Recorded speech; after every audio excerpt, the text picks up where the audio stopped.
करते हैं Navier equation of equilibrium को। ठीक है, क्या है जो जनरलाइज्ड हुक लॉ था होमोजेनियस आइसोट्रोपिक सॉलिड के लिए, वो हमने निकाल लिया था। ये आ गया था tau i j is equal to lambda delta i j e k plus 2 mu E i जे आ गया था।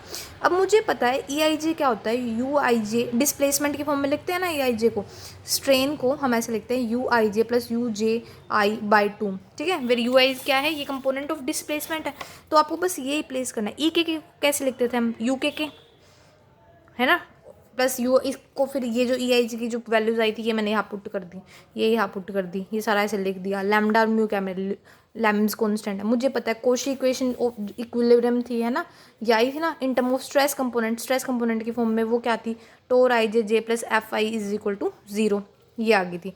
ये हमारी आ चुकी है बार बार, शायद अगर आपने स्टडी ना करा हो तो मैं बता दूँ, ये सेकेंड यूनिट थी या थर्ड यूनिट थी स्ट्रेस की, वहाँ आ चुकी। एफ आई क्या है, body force per unit volume है। ठीक है, ये हो गया।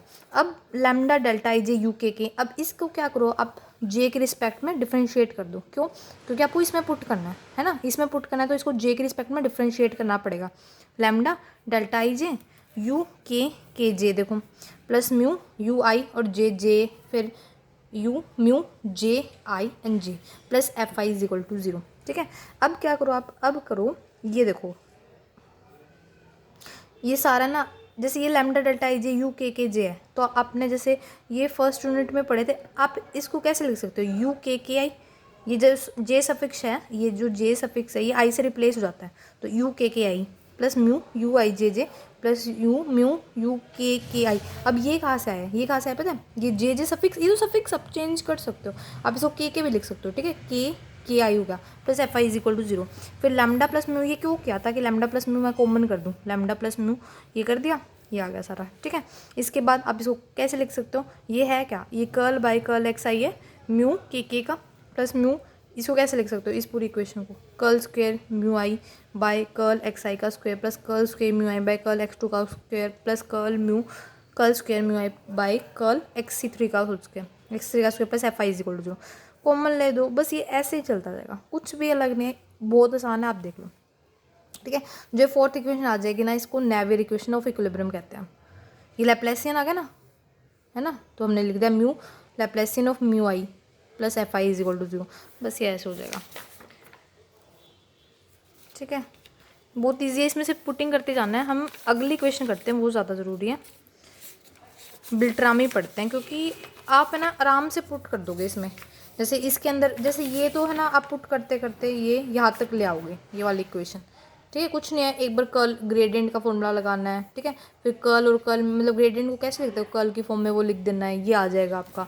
इसके बाद है ना, जैसे इसमें क्या कहा है, इसमें नेवियर डायनामिक इक्वेशन निकालनी थी आइसोट्रोपिक सॉलिड के लिए। अगर जो एप्लीकेशन एक्सटर्नल फोर्स हम लगाया है, बॉडी उसके कारण एक लीनियर मोशन एक्सपीरियंस करेगी, तो जो कोशी इक्वेशन ऑफ इक्विलिब्रियम है वो कैसे ट्रांसफॉर्म होएगा, देखो रो डेंसिटी है जैसे किसी मीडियम की, फोर्स क्या होता है, उस पर फोर्स लगाया गया है, एक्सटर्नल फोर्स। यहाँ पे हम एक्सटर्नल फोर्स की बात करेंगे अगले वाले पार्ट में, एक्सटर्नल फोर्सेज की। ठीक है, तो इसमें रो डेंसिटी है मीडियम की, फोर्स क्या होता है, मास इंटू एक्सेलरेशन। ठीक है, तो फोर्स पर यूनिट वॉल्यूम क्या होगा, वॉल्यूम से डिवाइड कर दो। मास को आप कैसे लिख सकते हो, volume into density into acceleration by volume, तो फोर्स पर यूनिट वॉल्यूम क्या हो गया, डेंसिटी इंटू एक्सीलरेशन। तो एक्सीलरेशन क्या, अगर यू आई जो है डिस्प्लेसमेंट है, तो एक्सीलरेशन कैसे लिखते हो, curl square you I by curl T square. Force per unit volume क्या है, density rho acceleration curl square you I by curl T square. Cauchy equation जो इक्विलिब्रियम की है वो आप कैसे लिख सकते हो, वो लिख सकते हो tau i j j plus F I is equal to rho curl square you I by curl T square.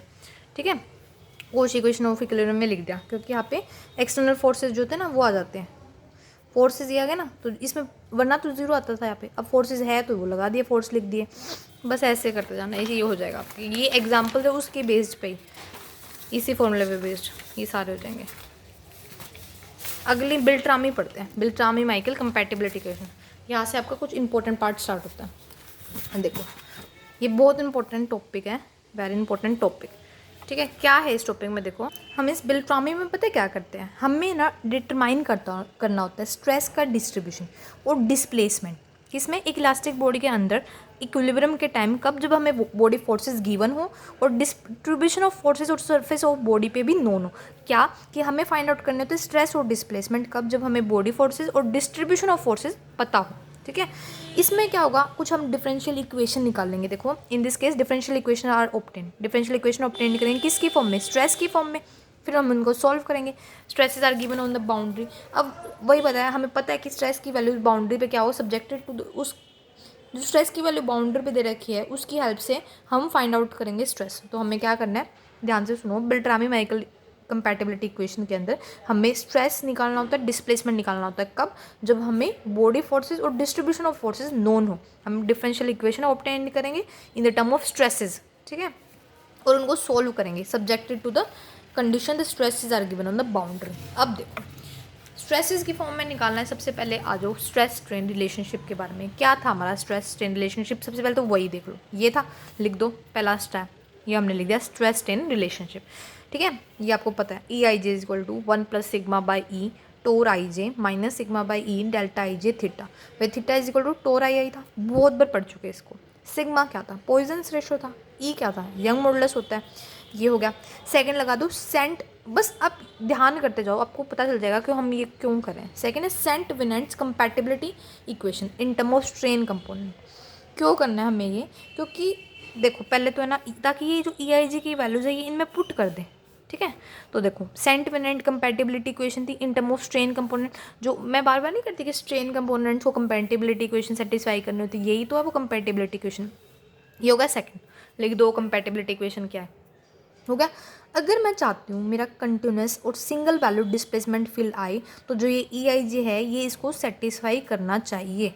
पहला क्या क्या, स्ट्रेस स्ट्रेन रिलेशनशिप लिखा, दूसरा क्या लिया, कंपैटिबिलिटी इक्वेशन लिखा। अब ये इसको सेटिस्फाई करना चाहिए अगर मेरा सॉल्यूशन मुझे कंटिन्यूस और सिंगल वैल्यूड डिस्प्लेसमेंट फील्ड चाहिए तो, ठीक है। पुट कर दिया, देखो ई i J 1 + sigma by tour i जे मैंने sigma by delta i j theta का डिफ्रेंशिएट, फिर के एल, ठीक है, ये था ना यहाँ पे के एल, बस ये इसमें पुट करते जाएंगे। अब ई के एल आई जे दे रखा है, तो यहाँ पे सफिक्स आई जे को चेंज कर दो के एल के अंदर, और यहाँ पे आई जे लिख देना, ठीक है। ऐसे करते जाना आपको, ऐसे करते जाओगे ना आपका क्या आ जाएगा इसके अंदर जैसे ये देखो लास्ट वाला और देख लो, देखो यहाँ पे दे रखा था ई जे एल आई के, इसके अंदर सफिक्स वाले चेंज करके यहाँ पे जे एल कर देना, ठीक है। ये जे एल देखो 1 + सिग्मा बाई टोर आई जे की जगह J L minus sigma by delta J L, ठीक है, और फिर यहाँ पे आई की इज इक्वल टू 0 हो गया। अब टोर आई 1 + सिग्मा बाई ई ये कॉमन ले लो, ये सारे इकट्ठे कर दो, ये ऐसे कर दो। अब देखो मैं बहुत एक आसान तरीका बताती हूँ, उससे आपको थोड़ा याद रह जाएगा, ठीक है। मीन्स बाई चांस कई बार गलतियाँ हो जाती है, वो गलती होने के चांसेस बहुत कम हो जाएंगे। तो आपको क्या याद रखना है, अब ये याद रखना, ये दो इक्वेशन आपको आती है ना, क्योंकि बार बार इसका यूज़ वगैरह करनी ही पड़ेंगी याद, कोई चांस ही नहीं आपकी इसको भूलो। तो ये दोनों आपको याद है। इसका कैसे आएगा, आपको ये लिखना है 1 + सिग्मा बाई, देखो 1 + सिग्मा बाई, इस टोर आई जी की जगह ये कंपैटिबिलिटी इक्वेशन थी ना, उस फॉर्म में आपको टोर को लिखना है। देखो टोर आई जी के एल प्लस टोर के L I j minus tau i के जे एल माइनस टोर जे एल के आई के, ठीक है। फिर आपको क्या करना है, माइनस सिग्मा बाई लिखना है, minus sigma by delta i j, है ना। अब इसकी फॉर्म में ही आपको इस पूरे को लिखना है। तो देखो ये रहा डेल्टा आई जे और इसके साथ के एल, डेल्टा आई जे मतलब ये सफिक्स सेम रखना है डेल्टा के लिए, तो डेल्टा आई जे, थीटा के साथ के एल आना चाहिए, थीटा के एल, ठीक है, प्लस ई के एल तो डेल्टा के एल और थीटा के साथ ये i j, theta comma i j minus delta i k theta coma J L, यहाँ पे थोड़ी गलती कर रखी है ना, थीटा कोमा जे एल आएगा, बस ये ऐसे ही हो जाएगा। फिर आपको क्या करना है, ये टोर वाले सारे साइड और सिग्मा बाई 1 + सिग्मा ये साइड सोल्व कर देना, ऐसे आ गया, ठीक है। ये क्या होता है, अब देखो टोर आई जे एल कोमा के एल, ये है क्या वैसे, ये डिफ्रेंशिएशन ही है। ये curly square tau i J bye curly x के कर्ली एक्सएल है, और थीटा कोमा आई जे क्या होता है, कर्ली स्क्वायर थीटा का इसके टर्म में कर्ली एक्स आई कर्ली एक्स जे, ठीक है। ये नीचे वाले हम इसमें नीचे लिख रहे हैं डिनोमिनेटर में, कर्ली एक्स के कर्ली एक्सएल कर्ली एक्स आई कर्ली एक्स जे, ऊपर कर्ली स्क्वायर थीटा, वरना यहाँ पे देखो कर्ली स्क्वायर टोर आई जे था, ठीक है। These are the equation of compatibility, ये जो इक्वेशन है ये आई इक्वेशन ऑफ कंपैटिबिलिटी। ये असल में 81 इन नंबर होती है, 81 इन नंबर, लेकिन कुछ उनमें से इंडिपेंडेंट होती है, सारी इंडिपेंडेंट नहीं होती, ठीक है। हम कैसे, अगर मैं आई एंड जे और के एल को इंटरचेंज कर दूँ ना, तो वी गेट इक्वेशन, मुझे कुछ मतलब कुछ कंडीशंस लगा दूँ तो वो इक्वेशंस रिड्यूस होते जाएंगे, ठीक है। देखो if i is equal to j k is equal to L, अगर मैंने सारी रख दी तो इक्वेशन तो आइडेंटिकली सेटिस्फाई, सारी वही इक्वेशन हो जाएगी same. Actually this set of, असल में ये 6 इंडिपेंडेंट इक्वेशन ही है, 81 equation change into 6 independent equation, ठीक है। 81 जो 6 इंडिपेंडेंट इक्वेशन है। इक्वेशन ऑब्टेन्ड बाय सेटिंग, कैसे, K is equal to L, I not equal to K, ये आपको कंडीशन लगानी है, ठीक है। के एल रखना है, आई नॉट इक्वल टू के, जे नॉट इक्वल टू के। अब देखो कैसे कर सकते हो, ये 6 तरीके से आप कर सकते हो कि के एल को मैं तो 1 ले लूँ, आई को अलग ले लूँ, पहले तो आई और जे के सेम ले लूँ मैं, ठीक है, 2 ले लिया, के एल, ऐसे आप देखो 3 वेज है ना, पहले तो ऐसे कर सकते हो, फिर आप कह सकते हो के एल भी 1 ले लो और आई और जे भी डिफरेंट डिफरेंट ले लूँ या सेम ले लूँ, इस तरीके से 6 तरीके से आप कर सकते हो। फिर आप सेटिंग के इज एल पुट करना आपको, ऐसे पुट करोगे, रिड्यूस करोगे, ये इक्वेशन रिड्यूस हो जाएंगे, यहाँ तक पहुँच जाओगे आप। ये जो है 9 इक्वेशंस में रिड्यूस होगी, out of which only 6 are independent, only 6 independent है, किसके कारण, ड्यू टू सिमिट्री के कारण, symmetry of i and j के कारण, ठीक है। In combining equation third linearly the number of independent equation is not reduce. अब जो थर्ड इक्वेशन थी, ये देखो पीछे आई थी, कहाँ थी थर्ड इक्वेशन,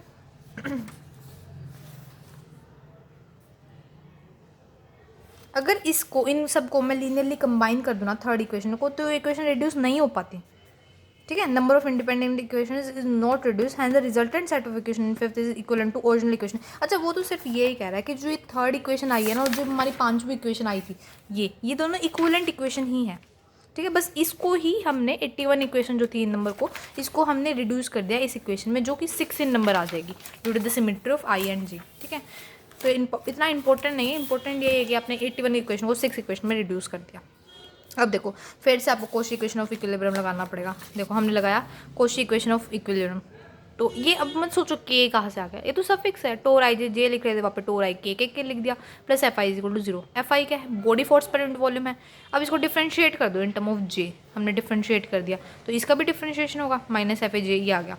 अब देखो वो क्या थी मेरी पीछे वाली इक्वेशन, साथ साथ में लेके चलना पड़ेगा बिल्कुल आपको। Delta square tau i j plus 1 by 1 plus sigma theta comma i j minus tau i k, और यहाँ पे जे के है ना, ये वाली चीज़ यूज़ करनी है क्या, देखो हाँ देखो ये दोनों देखो, बाकी तो सारा सेम है ना, ये माइनस सिग्मा 1 प्लस सिग्मा ये साइड लगे, इसको इन दोनों को इस साइड ले जाओ, माइनस टोर आई के जे के माइनस टोर जे के आई क्यू। अब ये माइनस टोर आई के जे जो है जे के है या के जो भी है, ये क्या था, ये देखो माइनस एफ आई जे था, लिख दिया minus F I J.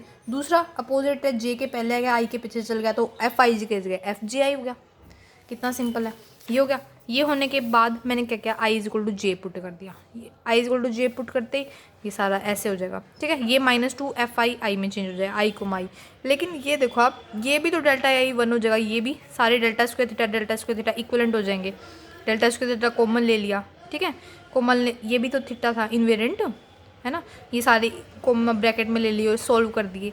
Solve करने से माइनस 2 एफ आई को माई होता क्या, डाइवर्जेंस एफ की होता है ना, ये कर दिया। फिर डेल्टा स्क्वायर थीटा की ऐसे वैल्यू निकाल दो, निकाल ली, वो पुट कर दो, किस में पुट करोगे, इक्वेशन इन नाइन्थ, जो नाइन्थ इक्वेशन थी ना, नाइन्थ इक्वेशन को एट्थ इक्वेशन में पुट कर दो, एट्थ इक्वेशन में यहाँ पे डेल्टा स्क्वायर थीटा की वैल्यू चाहिए थी, ये पुट कर दी। पुट करने से आपकी बहुत इजी है, सिर्फ आपको क्या करना है, पेन और कॉपी का यूज़ करना है और लिखते जाओ, लिखोगे तो उससे ही आपको आएगा, वरना क्लियर नहीं होगा, ठीक है। तो ये ऐसे ना, फिर आपको x1 को x से रिड्यूस करना है, x2 को y लिख दो, x3 को z लिख दो, ये इक्वेशंस ऐसे आ जाएंगे आपके, कई सारी इक्वेशंस, 6 इक्वेशन आनी था, 6 ही है, देख लो 6 इक्वेशन आ गई। ये है बिल्ट्रामी इक्वेशंस, बिल्ट्रामी माइकल कंपैटिबिलिटी इक्वेशन। देखो हमने क्या किया, वैसे बहुत आसान था, इसमें हमने कुछ खास नहीं किया। बिल्ट्रामी इक्वेशन थी, मैं कह रही थी कि मुझे स्ट्रेस और डिस्प्लेसमेंट जानना है, कब, जब मुझे बॉडी फोर्सेस और डिस्ट्रीब्यूशन ऑफ फोर्सेस पता हो, डिफरेंशियल इक्वेशन की फॉर्म में आएगा स्ट्रेसेस, ताकि हम वहाँ से हम स्ट्रेस निकाल सकते हैं, कब, जब हमें बाउंड्री पे पता है, ठीक है। इसके बाद क्या हुआ, सबसे पहले मैंने स्ट्रेस स्ट्रेन रिलेशनशिप किया, फर्स्ट स्टेप मेरा ये था। दूसरा स्टेप मेरा सेंट वेनेंट कंपैटिबिलिटी इक्वेशन लिखी, इनको इसमें पुट किया था, नथिंग एल्स, पुट कर दिया था, मुझे पता था रिजल्ट ये आएगा, ये रिजल्ट आ गया। इसके बाद मैंने क्या किया था, ये इक्वेशन 81 इन नंबर है, लेकिन मैं इसको 6 इक्वेशन में रिड्यूस कर सकती हूँ। कैसे, मैंने उसके लिए लगाया कि ये मेरी कंडीशन है, ये मैंने कंडीशन लगाऊँ तो मेरी 6 इक्वेशन में रिड्यूस हो जाएगी, कंडीशन लगा दी। ऐसे 3 तरीके हो सकते हैं इससे। फिर मैंने क्या किया, मैंने के को एल रखना था, मैंने के को एल रख दिया, ये आ गया सारा, ठीक है। इसके बाद जैसे आप सॉल्व करते जाओ, कुछ नहीं है। अब जैसे थीटा कोमा के होता है, इसको कैसे लिखते हो आप, theta coma 1 1 plus theta coma 2 2 plus theta coma 3 3, तो ये क्या है, curl square theta by curl x1 square plus curl square theta by curl x2 curl square plus curl square theta by curl x3 curl square, एक तरीके से delta square theta हो गया ना। बस ये चीज़, ये टोरके को थीटा रखा है तो के आई जे को, अगर ये थीटा है तो थीटा आई जे लिखा जाएगा इसका। डेल्टा के जो है वो 3 होता है। क्यों होता है 3? क्योंकि ये होता है delta 1 plus delta 2 plus delta 3 तो वो 3 आ जाएगा। बस ये सारे फिर हमने पुट करते गए, 9 इक्वेशंस में रिड्यूस होगी। Due to symmetry of i and j हम 6 में रिड्यूस कर देंगे। फिर हमने कोशी इक्वेशन फिर से एक ब्रो लगाई। क्यों लगाई आप खुद सोचो क्यों लगा रहे हो, ठीक है। इसलिए लगाई क्योंकि मेरे को इनकी वैल्यू चाहिए थी, इनकी चाहिए थी तो मैंने लगा दी। जे की जगह सफिक्स के ले लेना, जे की डिफरेंशिएट कर देना, ये वैल्यूज़ आ गई उनमें पुट कर देना। आई को जे पुट कर दो, ये आ गया डेल्टा स्क्वायर थीटा की वैल्यू ले आओ, वो ला के फिर से इसके अंदर पुट कर दो, ये सोल्व कर दो। सोल्व करने से इक्वेशन कुछ ऐसी आ जाएंगी। बस x1 को x में चेंज किया, y1 को y में चेंज किया, z1 x3 को z में चेंज किया, पुट कर दिया, बस ये आ गई। ये माइकल कंपैटिबिलिटी इक्वेशन तो बहुत ईजी है ये, ठीक है। ऐसे मत सोचो ये डिफिकल्ट है, ये बहुत ईजी है। सिर्फ आपको पेन एंड कॉपी यूज़ करना है और लिखना है, लिखते ही आपको सब क्लियर हो जाएगा। देखो अब एक बाई हार्मोनिक फंक्शन क्या होता है? बाई हार्मोनिक फंक्शन एक वो फंक्शन होता है such that v and all the derivative of order up to 4 are continuous, मतलब v भी और इसके 4 derivatives up to order 4 continuous हो, मतलब v बिलोंग टू c4 कहते हैं ना, 4 टाइम कॉन्टिन्यूस हो, ठीक है। Derivative up to order 4 continuous हो is called biharmonic function. तो हम लिख सकते हैं डेल्टा स्क्वायर, मतलब लैप्लेसियन, एक बार लैप्लेसियन फिर एक बार फिर से Laplacian v is equal to 0। When the component of body forces are constant, show that stresses and strain invariant theta and nu।